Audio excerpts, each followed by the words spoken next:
Welcome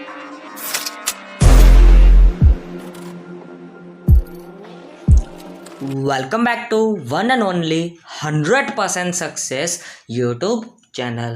હું તમારો દોસ્ત લઈને આવી ગયો છું ધોરણ 11નું અકાઉન્ટના જે વિડીયોની સિરીઝ ચાલે છે એમાં આગળના ટોપિક તરફ. આની પહેલાં ભાઈ આપણે ધોરણ 11ના અકાઉન્ટને આવરી લેતા વિડીયો બનાવી ચૂકેલા છીએ, જે તમને અહીંયા આઈ બટનમાં અવશ્ય જોવા મળશે. સાથે સાથે પ્લેલિસ્ટ પણ હવે તો બની ચૂકેલી છે, ત્યાં પણ જોવા મળશે. તો ચાલો શરૂઆત કરીએ ભાઈ આજના આપણા આ વિડીયો સેશનની.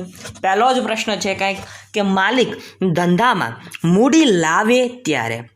ભાઈ યાદ રાખો કે માલિક દ્વારા જ્યારે ધંધામાં મૂડી લાવવામાં આવે છે ત્યારે મૂડી વધે છે, બરાબર. મૂડી એટલે કે કેપિટલ ઇન્ક્રીઝ થાય છે અને મિલકત પણ વધે છે ભાઈ. અસેટ પણ વધે ને સાથે સાથે કેશ અસેટ વધે, બરાબર. અથવા મૂડી તરીકે જે પણ વસ્તુ લાવે એ મિલકત તરીકે પણ ભાઈ વધારો કરે છે. એટલે માલિક ધંધામાં જ્યારે મૂડી લાવે છે ત્યારે ભાઈ મિલકત પણ વધે છે. યાદ રાખો ભાઈ. આગળ વધીએ. માલની ઉધાર ખરીદી થાય ત્યારે. ભાઈ માલની ઉધાર ખરીદી થાય ત્યારે મિલકત વધે છે, પરંતુ સાથે સાથે દેવું પણ વધે છે. કારણ કે આપણે ભાઈ ઉધાર ખરીદી કરી, બરાબર. આપણી ખરીદી કેવી છે ભાઈ? ઉધાર ખરીદી છે, એટલે દેવું પણ વધે છે. યાદ રાખો ભાઈ, માલની ઉધાર ખરીદી થાય ત્યારે મિલકત વધે છે અને દેવું પણ વધતું જોવા મળે છે. મહેસૂલી ખર્ચ રોકડમાં ચૂકવવામાં આવે. ભાઈ મહેસૂલી ખર્ચને કેશમાં તમે ચૂકવો તો શું થાય ભાઈ? તો મિલકતમાં ઘટાડો થાય. ભાઈ મિલકત ઘટે અને કેશ, બરાબર, કેશમાં તમે ચૂકવો એટલે તમારી કેશની જે રકમ હોય એમાં ઘટાડો થાય, એટલે કે મિલકત ઘટે. અને મૂડીમાં શું થાય ભાઈ? તો મૂડીમાં પણ સાથે સાથે ઘટાડો નોંધાય છે. તો યાદ રાખો ભાઈ. ફરીવાર, મહેસૂલી ખર્ચ રોકડમાં ચૂકવવામાં આવે ત્યારે મિલકત ઘટે છે અને મૂડી પણ ઘટે છે. યાદ રાખો. ચોથો પ્રશ્ન છે ભાઈ, મહેસૂલી આવક રોકડમાં મળે ત્યારે. જ્યારે મહેસૂલી આવક રોકડમાં મળે ત્યારે મિલકત વધે અને મૂડી પણ વધે છે. ભાઈ મિલકત વધે છે અને મૂડી પણ વધે છે. મહેસૂલી આવક આપણને રોકડમાં મળે, બરાબર, એટલે આપણે એક મિલકત વધી અને સાથે સાથે કેપિટલ પણ વધે છે. તો આવું પણ પૂછાઈ શકે ભાઈ, યાદ રાખતા જાઓ. પાંચમો પ્રશ્ન છે, નમૂના તરીકે માલ વેચવામાં આવે ત્યારે. તો ભાઈ મિલકતમાં ઓબ્વિયસલી ઘટાડો થાય, સ્ટોકમાં ઘટાડો થાય ને. ભલે નમૂના તરીકે માલ આપો, બરાબર, તો સ્ટોકમાં ઘટાડો થાય એટલે મિલકત ઘટે. મિલકત ઘટે એટલે મૂડી પણ ઓટોમેટિક ભાઈ ઘટે, બરાબર. એટલે યાદ રાખો ભાઈ, આનો સાચો જવાબ શું? મિલકત ઘટે અને મૂડી પણ ઘટતી જોવા મળે છે ભાઈ. તો યાદ રાખો, આવા પ્રશ્નો પણ આવી શકે છે. અને હા મિત્રો, તમારે જો બુક્સ ખરીદવી હોય તો નીચે ડિસ્ક્રિપ્શનમાં ભાઈ લિંક આપેલી છે, ત્યાં જઈને તમે બુક્સ પરચેજ કરી શકો છો, બરાબર. નીચે ડિસ્ક્રિપ્શનમાં એમેઝોન અને ફ્લિપકાર્ટની લિંક આપેલી છે ભાઈ, ત્યાં જઈને તમે બુક્સ પણ પરચેજ કરી શકો છો. આગળ વધીએ. હિસાબી સમીકરણ માટે નીચેનામાંથી કયું સાચું નથી? આવો પ્રશ્ન છે ભાઈ. તો સાચું નથી એમાં આપણો સાચો જવાબ ડી આવે છે. સાચું નથી એનો આપણો સાચો જવાબ શું આવે છે? ડી આવે છે. Capital plus liability is equal to assets. લિયાબિલિટીમાંથી લિયાબિલિટી એટલે જવાબદારીની વાત છે. અહીં બી ઓપ્શન એવું કહે છે એ માઇનસ એલ એટલે સી, એટલે કે અસેટમાંથી લિયાબિલિટી બાદ કરો તો તમને કેપિટલ મળે. યસ, સાચું છે. અહીં અસેટમાંથી તમે કેપિટલ બાદ કરો તો લિયાબિલિટી મળે, તો આ પણ સાચું છે ભાઈ. અને આ સદંતર ખોટું બતાય છે. આગળ વધીએ ભાઈ. કયા સ્વરૂપમાં વેપાર ખાતા અને નફા નુકસાન ખાતાના સ્થાને આવકનું પત્રક તૈયાર કરવામાં આવતું હોય છે? તો મિત્રો કંપનીમાં આવો નિયમ છે ભાઈ, આવકનું પત્રક, બરાબર, આવકનું પત્રક ભાઈ તૈયાર કરવામાં આવતું હોય છે. ફરીવાર, કયા સ્વરૂપમાં વેપાર ખાતા અને નફા નુકસાન ખાતાના સ્થાને ભાઈ આવકનું પત્રક તૈયાર કરવામાં આવે છે? તો કંપની સ્વરૂપમાં ભાઈ, કંપની સ્વરૂપમાં નફા નુકસાન ખાતાના સ્થાને આવકનું પત્રક તૈયાર કરવામાં આવતું હોય છે. વર્ષના અંતે નફા નુકસાન ખાતું બંધ કરીને ક્યાં લઈ જવામાં આવે છે? તો વર્ષના અંતે નફા નુકસાન ખાતું બંધ કરીને ક્યાં પાકા સરવૈયામાં લઈ જવામાં આવતું હોય છે. ક્યાં લઈ જવાનું હોય? પાકા સરવૈયામાં ભાઈ લઈ જવાનું હોય. તો યાદ રાખો ભાઈ, વર્ષના અંતે નફા નુકસાન ખાતું બંધ કરીને ક્યાં લઈ જવામાં આવતું હોય છે? પાકા સરવૈયામાં ભાઈ લઈ જવાનું હોય છે. ત્યારબાદનો પ્રશ્ન, ચોથો પ્રશ્ન આવી ગયો છે કે assets is equal to capital plus liability. આ હિસાબી વ્યવહારો રજૂ કરવાની કઈ પદ્ધતિ છે? મિત્રો, વ્યવહારોને રજૂ કરવા માટેની અલગ અલગ પદ્ધતિઓ છે, જેમાંથી આ જે તમને બતાવી રહ્યું છે એ અમેરિકન પદ્ધતિ છે. કઈ પદ્ધતિ છે ભાઈ? અમેરિકન પદ્ધતિ છે. તો યાદ રાખો ભાઈ. ત્યારબાદ પાંચમો પ્રશ્ન છે કે માલિક ધંધામાંથી ઉપાડ કરે ત્યારે. તો માલિક ધંધામાંથી ઉપાડ કરે ત્યારે મિલકત ઘટે છે. શું ઘટે ભાઈ? મિલકત ઘટે. અને મૂડી શું થાય? મૂડીમાં પણ ઘટાડો થાય. ફરીવાર, માલિક ધંધામાંથી ઉપાડ કરે છે, ડ્રોઈંગ કહેવામાં આવે જેને. તો મિલકત ઘટે છે અને મૂડી પણ ઘટતી તમને જોવા મળશે. માલની રોકડ ખરીદી થાય ત્યારે. તો ભાઈ યાદ રાખો કે માલની રોકડ ખરીદી થાય ત્યારે એક વધે અને અન્ય ઘટે. શું વધે અને શું ઘટે? માલની રોકડ ખરીદી કરી ભાઈ, રોકડ ખરીદી કરી, બરાબર. તો આપણો માલ સ્ટોક વધે, માલ સ્ટોક વધે. અને કેશ ઘટે. કેશમાં શું થાય ભાઈ? ઘટાડો થાય. નાણાં ઉછીના લીધા હોય ત્યારે ભાઈ, નાણાં ઉછીના લીધા હોય ત્યારે તમારી મિલકત વધે. યસ, તમારી પાસે કેશ આવે છે એટલે મિલકત વધે છે, પરંતુ સાથે સાથે દેવું પણ વધે છે. કારણ કે નાણાં કેમ લીધા ભાઈ? ઉછીના નાણાં લીધા ને, એટલા માટે ભાઈ આવી પરિસ્થિતિ, આવી કન્ડિશન જોવા મળતી હોય છે. ધંધા માટે શાખ પર મિલકત ખરીદવામાં આવે ત્યારે. ભાઈ ધંધા માટે શાખ ઉપર મિલકત ખરીદવામાં આવે ત્યારે, હા ઓબ્વિયસલી તમારી પાસે મિલકત વધે છે, પરંતુ સાથે સાથે દેવું પણ વધતું જોવા મળે. કારણ કે ભાઈ શાખ ઉપર ખરીદી કરો, શાખ ઉપર ખરીદી કરો, શાખ ઉપર વસ્તુઓ લાવો, એટલે તમારા દેવામાં ભાઈ, દેવામાં શું થાય ભાઈ? વધારો જોવા મળે છે, ઇન્ક્રીઝિંગ જોવા મળે છે. ત્યારબાદ પગારના રૂપિયા 15,000 ચેકથી ચૂકવવામાં આવે ત્યારે તો મૂડી ઘટે છે ભાઈ. શું થાય છે?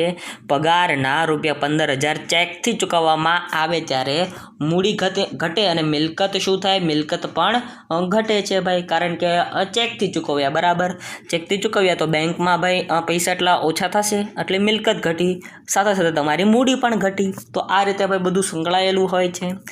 રોકડ સિલક બેંકમાં ભરવામાં આવે ત્યારે તો એક મિલકત વધે અને અન્ય ઘટે ભાઈ. રોકડ સિલક બેંકમાં ભરવામાં આવે ત્યારે તો તમારું બેંક બેલેન્સ વધી જાય, બેંક બેલેન્સ વધી જાય અને તમારું કેશ ઘટી જાય, કેશમાં પૈસા ઘટી જાય ભાઈ. ઓબ્વિયસલી સમજાઈ જાય તમને. મહેસૂલી ખર્ચ ચૂકવવાની બાકી થાય ત્યારે ભાઈ, મહેસૂલી ખર્ચ ચૂકવવાના બાકી થાય ત્યારે મૂડી ઘટે, તમારી મૂડી ઘટે અને તમારું દેવું કેવું થાય ભાઈ? વધતું જોવા મળે છે. મિત્રો, પહેલાં વિડીયોને એક લાઇક આપી દેજો અને તમારા મિત્રો સુધી શેર પણ કરી નાખજો, કારણ કે મહેનતનું ફળ બધાને મળવું જોઈએ, એટલા માટે એક લાઇક જરૂર ને જરૂર આપશો. 12મો પ્રશ્ન આપણી સમક્ષ આવી ગયો છે કે મહેસૂલી આવક મળવાની બાકી થાય ત્યારે.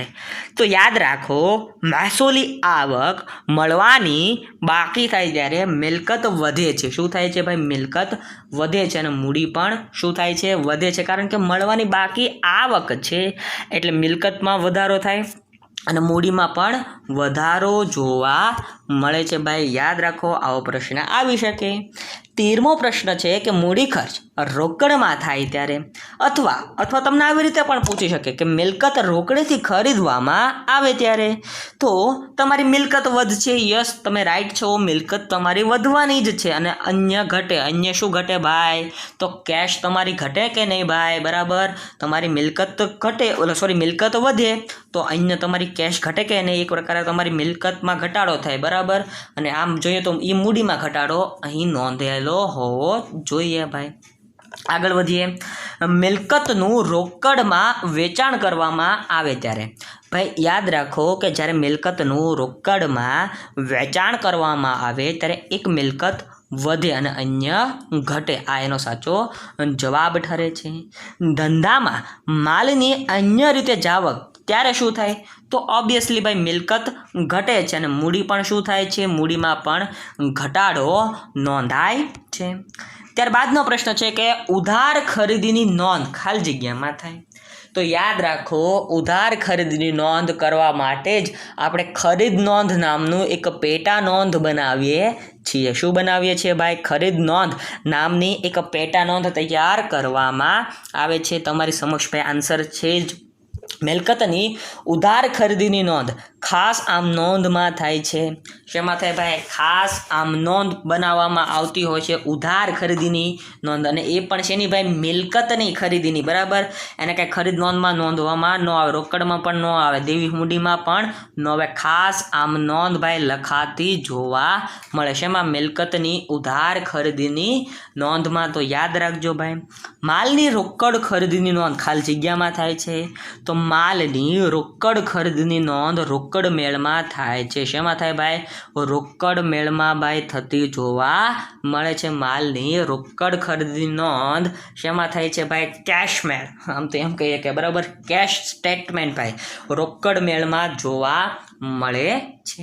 ચોથો પ્રશ્ન છે ભાઈ, માલના ઉધાર વેચાણની નોંધ શેમાં થાય? ઉધાર વેચાણની નોંધ આવી તો એ ઉધાર નોંધમાં થતી હોય છે ભાઈ. એના માટે સ્પેશિયલ ઉધાર નોંધ બનાવવામાં આવતી હોય છે. માલના ઉધાર વેચાણની નોંધ માટે ઉધાર નોંધ નામનું એક સ્પેશિયલ પેટા નોંધ બનાવવામાં આવે છે. ભાઈ પાંચમો પ્રશ્ન કંઈક આવો છે કે ઉધાર ખરીદેલ માલ પરત કરવામાં આવે ત્યારે માલની સાથે વેપારીને શું મોકલવામાં આવે છે? તો ઉધાર ખરીદેલ માલ પરત કરવામાં આવે છે. ઉધાર ખરીદેલ માલ હોય એટલે ઉધાર ચિઠ્ઠી યાદ રાખી લેવાની. ત્યારબાદ ઉધાર વેચેલ માલ પરત આવે ત્યારે માલની સાથે ગ્રાહક શું મોકલાવે છે? તો માલની સાથે ગ્રાહક જમા ચિઠ્ઠી મોકલાવે છે. બરાબર, શું મોકલાવે છે ભાઈ? જમા ચિઠ્ઠી મોકલાવે છે. તો આ બંને યાદ રાખજો. ખાસ આમ નોંધમાં કયા વ્યવહારો નોંધવામાં આવે છે? આવો પ્રશ્ન છે. તો મિલકતનું ઉધાર ખરીદ અને વેચાણ. બરાબર, ખાસ આમ નોંધમાં મિલકતનું ઉધાર ખરીદ અને વેચાણની નોંધ કરવામાં આવે છે. તો ભાઈ યાદ રાખો. ત્યારબાદ આઠમો પ્રશ્ન છે, મનોજે ₹10,000નો માલ 10% વેપારી વટાવે ખરીદ્યો. વસેક ₹5 એટલે કે વસ્તુ અને સેવા કર 5%. અડધી રકમ તાત્કાલિક ચૂકવી દેવામાં આવી. સાદી ખરીદ નોંધમાં કઈ રકમથી નોંધ થશે? તો ભાઈ 9,000થી નોંધ થશે. ભાઈ વસેટને અત્યારે ગણવામાં આવશે નહીં. બરાબર, આપણે ખાલી સાદી ખરીદ નોંધમાંથી નોંધ કરવાની છે. એટલે કેટલા રૂપિયાથી નોંધ કરી દેવાની હોય? 9,000 રૂપિયાથી ભાઈ નોંધ કરી દેવાની રહેશે. ત્યારબાદ નિલેશ મોબાઈલ ખરીદ વેચાણનો ધંધો કરે છે. બરાબર, નિલેશે ₹25,000નું ફર્નિચર પંકજ માર્ટમાંથી ખરીદ્યું. તો તેની ક્યાં નોંધ થશે? તો ખાસ આમ નોંધમાં થશે. કારણ કે ભાઈ એણે ભલે મોબાઈલનો વેચાણનો ધંધો કરે છે, પરંતુ એણે ખરીદ્યું શું? ફર્નિચર. એની મિલકત ખરીદી. બરાબર, એટલે ખાસ આમ નોંધમાં ભાઈ આ વ્યવહારની નોંધ જોવા મળશે. દૈનિક ચોપડા ડે બુક તરીકે કોને ઓળખવામાં આવે છે? તો ભાઈ પેટા નોંધને દૈનિક ચોપડા ડે બુક્સ તરીકે ઓળખવામાં આવે છે. ભાઈ યાદ રાખો, આવો પ્રશ્ન પૂછાઈ ચૂકેલો છે એકવાર. માલ અંગેની પેટા નોંધોની સંખ્યા કેટલી છે?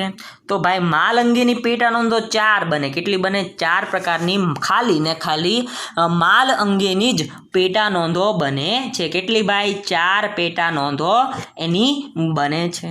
શું રાખવાથી હિસાબી કામકાજની જુદી જુદી વ્યક્તિઓ વચ્ચે વહેંચણી કરી શકાય છે?